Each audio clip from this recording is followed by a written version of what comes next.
Oke, Bismillahirrahmanirrahim. Assalamualaikum warahmatullahi wabarakatuh. Berjumpa lagi dengan saya atas nama Raffi Radiat Mas Surya Wayudi sama teman saya yaitu Mas Arifin selaku kelompok tugas mata kuliah rekayasa perangkat lunak dalam ujian akhir semester. Jadi di tugas kali ini yaitu mempresentasikan dari 4 soal yang telah diberikan.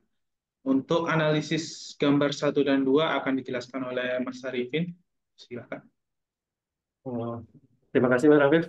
Untuk penjelasan gambar nomor satu, di sini ada gambar nomor satu yaitu adalah gambar diagram customer support system yang mana dapat dijelaskan sebagai berikut.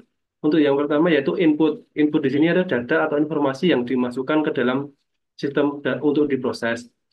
Eh, yang kedua yaitu customer support system. Di sini untuk customer support systemnya sendiri terdiri dari beberapa perangkat yaitu hardware. Hardware sendiri untuk hardware terdiri dari komputer, printer, dan perangkat kelas lainnya yang digunakan untuk menjalankan sistem. Software yaitu aplikasi yang digunakan untuk mengelola data pelanggan atau untuk mengelola data input tersebut. Selanjutnya yaitu people, yaitu karyawan atau staf yang terlibat dalam proses tersebut. Selanjutnya yaitu data. Data di sini yaitu informasi yang tersimpan dan dikelola oleh sistem tersebut. Terus selanjutnya yaitu prosedur, yaitu proses dan kebijakan yang diikuti untuk menangani permintaan pelanggan guna memberikan pelayanan yang konsisten dan berkualitas.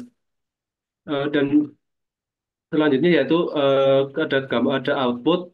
Output yaitu hasil dari proses yang telah dilakukan, di mana dapat berupa hasil dari data atau informasi yang telah diinput. Untuk fungsi dan aliran informasi yaitu masukan. Masukan data atau informasi yang diterima dari pelanggan. Untuk pemrosesan, yaitu data diproses oleh sistem dukungan pelanggan menggunakan perangkat keras, perangkat lunak, orang, data, dan prosedur. Keluaran atau output, yaitu hasil akhir dari pemrosesan yang diberikan kembali kepada pelanggan atau digunakan untuk meningkatkan layanan dukungan. Untuk gambar nomor dua, yaitu gambar sistem boundary versus automation boundary. Eh, Gambar ini menggambarkan batasan-batasan dalam sebuah sistem, yaitu bagian manual dan bagian otomatis dari sistem tersebut. Untuk elemen-elemen gambar di atas dapat dijelaskan sebagai berikut.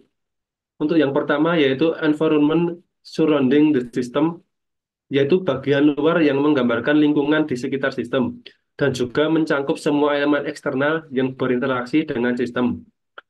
Untuk yang kedua, sistem boundary, yaitu batasan luar yang menunjukkan keseluruhan dari sistem, baik bagian manual maupun otomatis.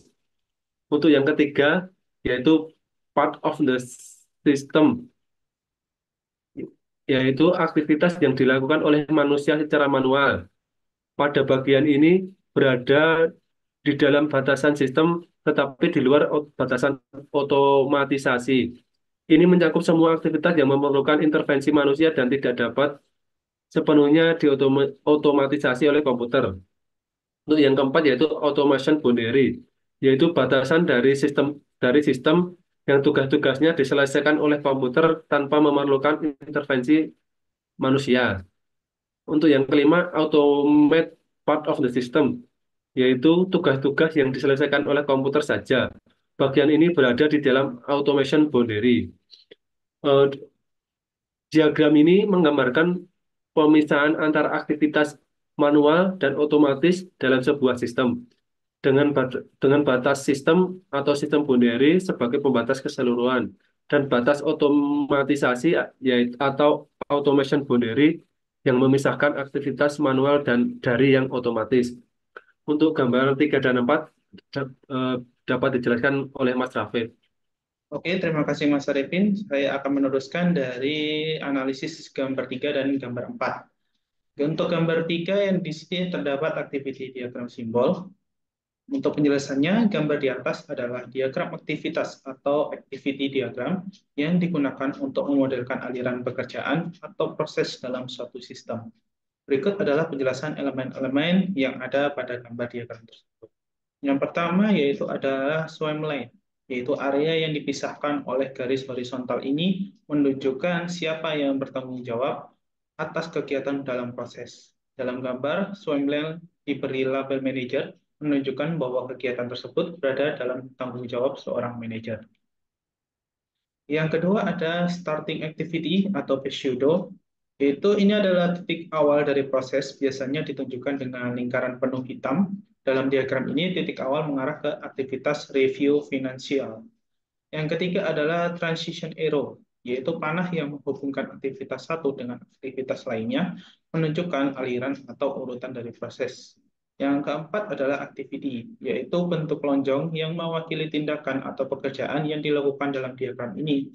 Contohnya, termasuk review finansial dan prepare report. Yang kelima adalah ending activity, pseudo, yaitu ditunjukkan dengan lingkaran hitam dengan lingkaran putih di dalamnya, menunjukkan akhir dari suatu proses.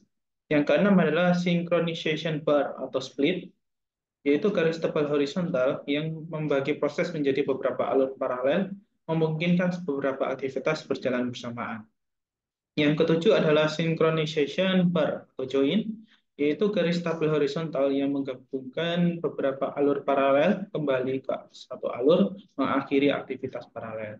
Yang kedelapan adalah decision activity, itu bentuk berlian yang menunjukkan keputusan atau perjalangan dalam proses.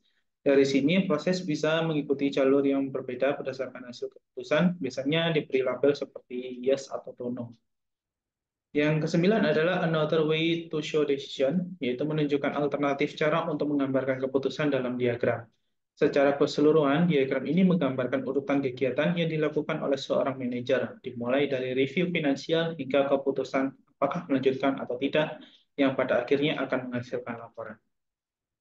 Yang berikutnya adalah gambar 4, yaitu terdapat activity diagram that model flow, yang memiliki definisi. Gambar di atas adalah flowchart yang menggambarkan proses permintaan dan penerimaan kuota dari perspektif beberapa aktor, yaitu customer, ada salesperson, technical expert, dan sistem. Berikut penjelasan proses dari flowchart di atas. Yang pertama adalah yang dilakukan pertama oleh customer, yaitu pelanggan meminta kutipan. Yang kedua adalah respon dari salesperson, yaitu develop notes of request-nya. Salesperson mengembangkan catatan persyaratan. Ask help-nya, jika memerlukan bantuan, salesperson bertanya kepada ahli teknis. Jika iya, maka ahli teknis akan cek rekrutmen dan kemudian enter data into system. Jika tidak, salesperson akan langsung enter data into system.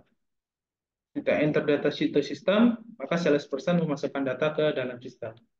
Yang dilakukan sistem adalah sistem menghitung kutipan berdasarkan data yang dimasukkan. Lalu feedback yang customer terima adalah review to code. Pelanggan meninjau kutipan.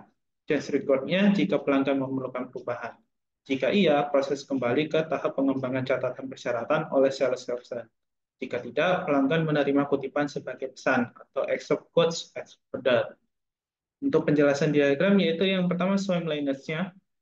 Diagram ini dibagi menjadi beberapa kolom swimlanes yang menunjukkan aktor yang berbeda, yaitu ada customer, ada salesperson, ada technical expert, dan sistem, yang dimana masing-masing kolom tersebut menunjukkan aktivitas yang dilakukan oleh pelanggan, salesperson, ahli teknis, dan juga oleh sistem itu sendiri. Yang kedua adalah decision point, yang terdapat dua titik keputusan. Decision point yang diwakili oleh simbol berbentuk wajib.